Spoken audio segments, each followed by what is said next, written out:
नमस्कार बच्चों, हमारा टॉपिक चल रहा है रासायनिक आबंधन। कक्षा 11वीं के अंतर्गत हम पढ़ रहे हैं अध्याय 4 रासायनिक आबंधन व आणविक संरचना। इसके अंतर्गत आज का हमारा टॉपिक है, हमने लिए है रासायनिक बंध के अंतर्गत आयनिक बंध जिसे सहसंयोजी जिसे वैद्युत संयोजी बंध भी कहते हैं। आज हम देखेंगे कि किस प्रकार से परमाणुओं के मध्य में आयनिक बंध का फॉर्मेशन होता है। तो थोड़ा सा हम ध्यान दें, इसके पहले जो हमने क्लास में पढ़ा कि रासायनिक बंध बनाने के लिए जो परमाणु होते हैं वो अष्टक नियम का पालन करते हैं। अष्टक नियम का पालन करते हैं जिसका अर्थ क्या है कि परमाणु अपनी अंतिम कक्षा में 8 इलेक्ट्रॉन रखने की प्रवृत्ति रखते हैं। जब परमाणु अपने अंतिम कक्षा में 8 इलेक्ट्रॉन रखने की प्रवृत्ति रखते हैं तो वो क्या करेंगे, अष्टक नियम का पालन करने के लिए या तो वो इलेक्ट्रॉन दान करते हैं या तो वो इलेक्ट्रॉन ग्रहण करते हैं। मतलब कि जिसके पास इलेक्ट्रॉन की कमी है वो इलेक्ट्रॉन ग्रहण करेगा और जिसके पास इलेक्ट्रॉन अधिक है तो वो इलेक्ट्रॉन क्या करेगा, दान करेगा। किस लिए? अपनी अंतिम कक्षा में 8 इलेक्ट्रॉन रखने के लिए। इसी प्रकार से तीसरा होता है कि या वो इलेक्ट्रॉन का साझा करते हैं। तो जब परमाणु अष्टक नियम का पालन करने के लिए इलेक्ट्रॉन दान करेगा या इलेक्ट्रॉन ग्रहण करेगा तो इसे ही हम बोलते हैं इलेक्ट्रॉन का स्थानांतरण। वास्तव में जो इलेक्ट्रॉन दान करना, ग्रहण करना मतलब एक परमाणु से दूसरे परमाणु की ओर इलेक्ट्रॉनों का स्थानांतरण होता है। तो इलेक्ट्रॉनों के स्थानांतरण के फलस्वरूप जो बंध बनता है वो होता है आयनिक बंध। और जो दूसरा है कि दो परमाणुओं के मध्य इलेक्ट्रॉनों के साझे से जो बंध बनता है वो होता है सहसंयोजी बंध।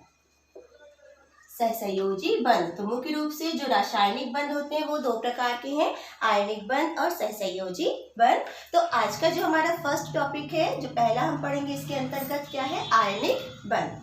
तो आप सभी हेडिंग डालेंगे और क्वेश्चन बना लेंगे कि आयनिक बंध किसे कहते हैं, यह किस प्रकार बनता है, उदाहरण सहित समझाइए।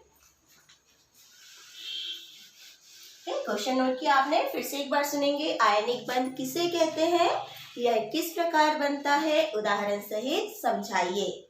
ठीक है, अब इसका आंसर हम देखें। सबसे पहले आयनिक बंध क्या है, तो आयनिक बंध किसे कहते हैं, तो यहाँ पर बिल्कुल एक लाइन पे आप याद कर लीजिए कि इलेक्ट्रॉनों के स्थानांतरण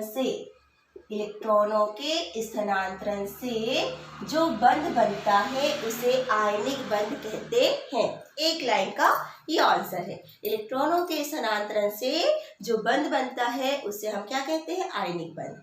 अब हमने कहा इलेक्ट्रॉनों के स्थानांतरण से, तो इलेक्ट्रॉनों का स्थानांतरण किसके बीच में होगा, तो हमने अभी पढ़ा कि परमाणु रासायनिक बंध बनाते समय अष्टक नियम का पालन करते हैं। तो अब यहाँ पर यदि किसी परमाणु के पास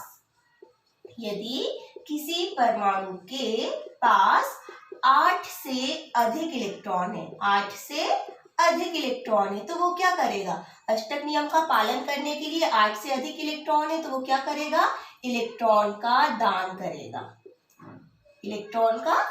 करेगा। और यदि किसी परमाणु के पास 8 से कम इलेक्ट्रॉन है तो वो क्या करेगा, बाहर से इलेक्ट्रॉन ग्रहण करेगा।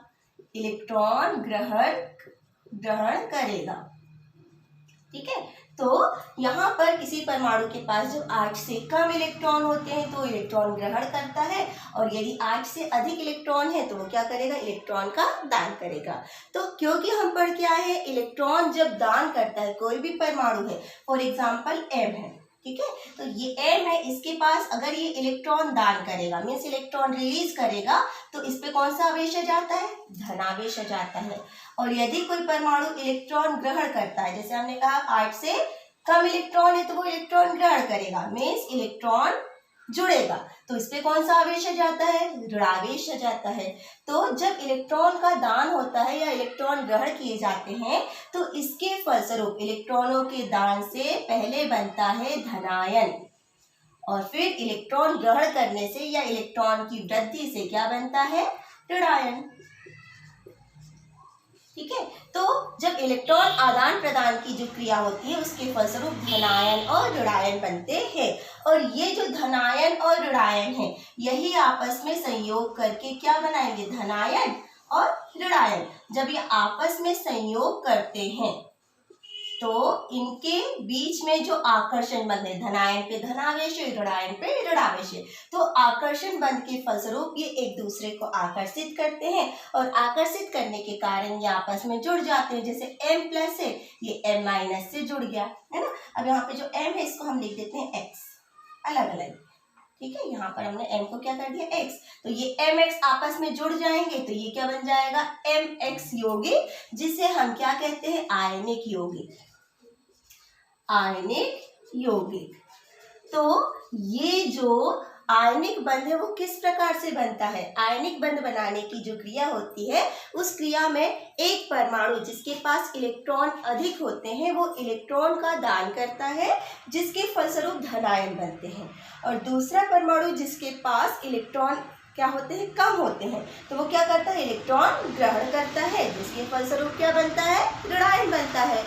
और क्योंकि धनायन व ऋणायन दोनों पर विपरीत आवेश है ना, यहाँ पे देखेंगे, अगर हम देखें यहाँ पर जो धनायन है उस पे धनावेश है और जो ऋणायन है उस पे ऋणावेश है, तो इन दोनों पे विपरीत आवेश होने के कारण ये एक दूसरे को आकर्षित करते हैं, और आकर्षण के फलस्वरूप ये आयनिक यौगिक बनाते हैं। इन आयनिक यौगिक में एक होता है धनायन और दूसरा होता है ऋणायन। तो इन दोनों के बीच में जो बंध का फॉर्मेशन होता है, आकर्षण बंध बनता है, उसे ही हम कहते हैं आयनिक बंध, ठीक है। तो फिर से हमारी परिभाषा थोड़ी सी चेंज हो सकती है कि हमने क्या कहा कि जो आयनिक बंध इलेक्ट्रॉनों के स्थानांतरण से बनता है, तो यहाँ वास्तव में होता क्या है, जैसे हमने कहा यहाँ धनायन है ना, तो ये जो धनायन जो इलेक्ट्रॉन रिलीज करता है वो धनायन से इलेक्ट्रॉन कहाँ चला जाता है, ऋणायन पे। ये इलेक्ट्रॉन रिलीज करता है, इलेक्ट्रॉन की कमी होती है, इलेक्ट्रॉन निकलेगा, और ऋणायन इलेक्ट्रॉन ग्रहण करता है, मीन्स धनायन से इलेक्ट्रॉन कहाँ चला जाता है, ऋणायन की ओर चला जाता है। तो वास्तव में एक परमाणु से दूसरे परमाणु की ओर इलेक्ट्रॉनों के स्थानांतरण से कौन सा बंध बनता है, आयनिक बंध बनता है, और ऐसे यौगिक जिनमें आयनिक बंध पाया जाता है उसे हम क्या कहते हैं, आयनिक यौगिक कहते हैं। तो आप लिख सकते हैं कि आयनिक बंध आयनों के मध्य बनता है, एक धनायन और एक ऋणायन आपस में आकर्षण बंध के फलस्वरूप बंध जाते हैं, जिसे हम क्या कहते हैं, आयनिक बंध कहते हैं, ठीक है। तो किस प्रकार से बनता है ये हमने देखा। अब हमारे पास हम देखेंगे इसका एग्जाम्पल के लिए हम लेंगे यहाँ पर sodium chloride, NaCl। Sodium chloride क्या है, NaCl, नमक का सूत्र, सामान्य नाम इसका क्या है, नमक है, जिसको हम कहते हैं सोडियम क्लोराइड। सोडियम क्लोराइड एक आयनिक यौगिक है और इसमें Na और Cl के मध्य में आयनिक बंध पाया जाता है, मीन्स यहाँ भी आयन बनेंगे। अब वो किस प्रकार से बनेंगे हम देखते हैं यहाँ पे, तो आप नोट करते जाएंगे, जितनी भी चीजें मैं लिख रही हूँ ब्लैक बोर्ड व्हाइट बोर्ड में, आप उसे अपनी कॉपी में नोट करते जाएं और लिखते भी जाएं। तो सबसे पहले हम सोडियम की बात करें। यहाँ पे ये जो सोडियम है इसका परमाणु क्रमांक कितना है, 11। इलेक्ट्रॉनिक विन्यास होता है 1s2 2s2 2p6 3s1। इसकी जो पहली कक्षा है, इस पहली कक्षा में है 2 इलेक्ट्रॉन, दूसरी कक्षा में है 8 इलेक्ट्रॉन और तीसरी कक्षा में है 1 इलेक्ट्रॉन। तो ये जो परमाणु है इसे जब अपना अष्टक पूरा करना है तो इसके पास इलेक्ट्रॉनिक विन्यास 2 8 1 है। तो अष्टक पूरा करना है मतलब कि अंतिम कक्षा में कितने इलेक्ट्रॉन होने चाहिए, 8। तो ये जो 8 इलेक्ट्रॉन किस कंडीशन में होंगे, इसको या तो ये 7 इलेक्ट्रॉन ग्रहण करे और 7 और 1 कितना हो जाएगा, 8, या फिर क्या हो सकता है ये 1 इलेक्ट्रॉन को बाहर निकाल दे।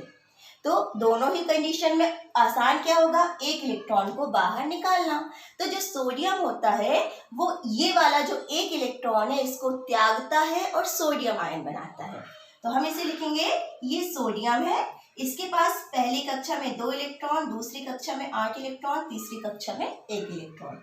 जब इसे अष्टक नियम का पालन करना रहता है तो ये 1 इलेक्ट्रॉन त्यागता है, रिलीज करता है और बनाता है Na+ आयन, जिसके पास अंतिम कक्षा में कितने इलेक्ट्रॉन हो जाते हैं, 8 इलेक्ट्रॉन। तो इसका क्या हो गया, अष्टक पूरा हो गया, ठीक है। तो सोडियम आयन अष्टक पूरा करने के लिए धनायन बनाता है, सोडियम धनायन बनाता है। दूसरा हमारे पास है क्लोरीन। क्लोरीन का जो इलेक्ट्रॉनिक विन्यास परमाणु क्रमांक 17, 1s2, 2s2, 2p6, 3s2, 3p5। आपको इलेक्ट्रॉनिक विन्यास आपने पढ़ा है, याद होना चाहिए, है ना। तो इसकी अगर हम देखें, पहली कक्षा में 2 इलेक्ट्रॉन, दूसरी कक्षा में 8 इलेक्ट्रॉन और तीसरी कक्षा में, ये आप इलेक्ट्रॉन काउंट कर सकते हैं ना, 6 और 2 8, 5 और 2 7। अब इसके पास जो अंतिम कक्षा, उसमें कितने इलेक्ट्रॉन है? 7 इलेक्ट्रॉन है।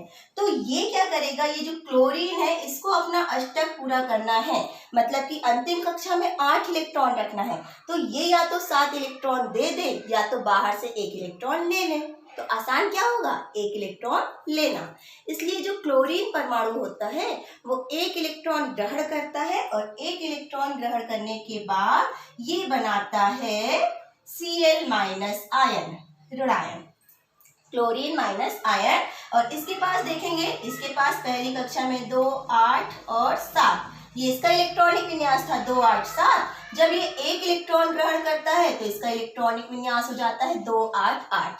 मतलब कि क्लोरीन जो होता है वो इलेक्ट्रॉन लेके अपना अष्टक पूरा करता है, जबकि जो सोडियम है वो इलेक्ट्रॉन देकर अपना अष्टक पूरा करता है। ठीक है। अब ये जब NaCl का फॉर्मेशन होता है, इसके आगे का मैं यहाँ लिखूंगी, जब NaCl का फॉर्मेशन होता है तो वास्तव में ये जो सोडियम है और ये जो क्लोरीन है, इनके बीच में इलेक्ट्रॉनों का स्थानांतरण होता है। सोडियम 1 इलेक्ट्रॉन क्लोरीन को दे देता है, ये जो इलेक्ट्रॉन रिलीज हुआ ना, वास्तव में सोडियम से कहाँ चला जाता है? क्लोरीन के पास।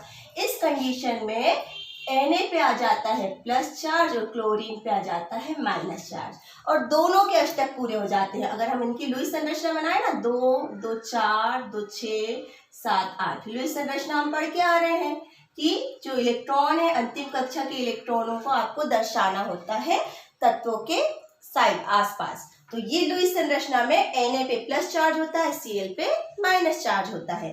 तो ऐसे आयन Na धनायन और Cl ऋण आयन, क्योंकि इन पर विपरीत आवेश होता है, एक पे पॉजिटिव चार्ज है और एक पे नेगेटिव चार्ज है, इस कारण ये एक दूसरे को आकर्षित करते हैं और आकर्षण के फलस्वरूप बना लेते हैं Na प्लस Cl माइनस। कौन सा यौगिक हो जाता है? Sodium chloride. जब NaCl बनता है तो बिल्कुल ध्यान रखें, हम इसको इस तरीके से नहीं दर्शाएंगे, क्योंकि ये जो है लिखने का गलत तरीका होता है। धनायन जो आयनिक यौगिक होते हैं उनमें आकर्षण पाया जाता है, बीच में डैश लगा के हम बंध को शो नहीं करेंगे। तो ये वास्तव में इसको हम या तो इस तरीके से लिखेंगे धनावेश ऋणावेश, या इसी को हम लिख सकते हैं NaCl, इस तरीके से। आप बीच में डैश नहीं बनाएंगे, ठीक है। तो इस प्रकार से सोडियम और क्लोरीन ये आपस में NaCl का फॉर्मेशन करते हैं और इनके बीच में कौन सा बंध होता है? आयनिक बंध होता है। ठीक है। तो पूरी संरचनाएं हमने बनाए समझाते हुए। अब जब इसको हम शब्दों में लिखते हैं तो आप किस प्रकार से लिखेंगे? देखेंगे NaCl का बनना। NaCl के इलेक्ट्रॉनिक विन्यास से स्पष्ट है कि इसकी अंतिम कक्षा में 1 इलेक्ट्रॉन होता है, अतः ये 1 इलेक्ट्रॉन त्याग कर Na प्लस आयन बनाता है, जिससे इसका अष्टक पूरा हो जाता है। जबकि क्लोरीन के इलेक्ट्रॉनिक विन्यास से स्पष्ट है कि इसकी अंतिम कक्षा में 7 इलेक्ट्रॉन होते हैं। यह अपना अष्टक पूरा करने के लिए 1 इलेक्ट्रॉन ग्रहण करता है और Cl माइनस ऋण आयन बनाता है, जिससे दोनों का क्या होता है? अष्टक पूरा हो जाता है। तो जब NaCl का फॉर्मेशन होता है तो सोडियम अपना 1 इलेक्ट्रॉन क्लोरीन को देता है, जिससे सोडियम धनायन और क्लोरीन ऋण आयन बनता है, और ये दोनों विपरीत आवेश के कारण एक दूसरे को आकर्षित करते हैं, जिसके फलस्वरूप NaCl का फॉर्मेशन होता है और इनके मध्य में आयनिक बंध पाया जाता है, जिसे हम वैद्युत संयोजी बंध भी कहते हैं। तो इस प्रकार से सोडियम क्लोराइड का एग्जाम्पल देकर आप इसे बता सकते हैं। इसी प्रकार से कुछ और एग्जाम्पल जैसे मैं आपको नीचे लिख देती हूँ, आप इनकी पूरी क्रियाविधि और भी अपनी कॉपी में बना लेंगे। जैसे इसी तरीके से KCl, ये जो KCl है ना, उसमें क्या होता है? Potassium plus Cl minus ion, ये भी आयनिक यौगिक है। MgCl2, तो MgCl2 में होता क्या है? मैग्नीशियम पे होता है +2 चार्ज और Cl पे हमने पढ़ चुके माइनस है, तो ये क्या हो जाएगा? एक Cl माइनस और दूसरा Cl माइनस, ये आपस में जुड़ जाएंगे। ठीक है। अगर मैंने कहा एल्यूमिनियम क्लोराइड, एल्यूमिनियम AlCl3। तो एल्यूमिनियम पे क्या होता है +3 चार्ज, इससे कितने Cl जुड़ेंगे 3 Cl, तो 3Cl-। तो इस प्रकार से आप इनका भी बना के देखें। तो अगर आप potassium chloride, magnesium chloride, aluminium chloride इनको आप बनाने की कोशिश करेंगे इसी तरीके से, तो आपकी प्रैक्टिस हो जाएगी और आपसे आयनिक बंध किस प्रकार बनेगा इसको आप समझ के भी कर सकते हैं। ठीक है, तो आप इस वीडियो को अच्छे से देखें और आयनिक बंध किस प्रकार से बनता है इसको समझ के कॉपी में नोट करें और इन्हें भी बनाने की प्रैक्टिस करें। Thank you.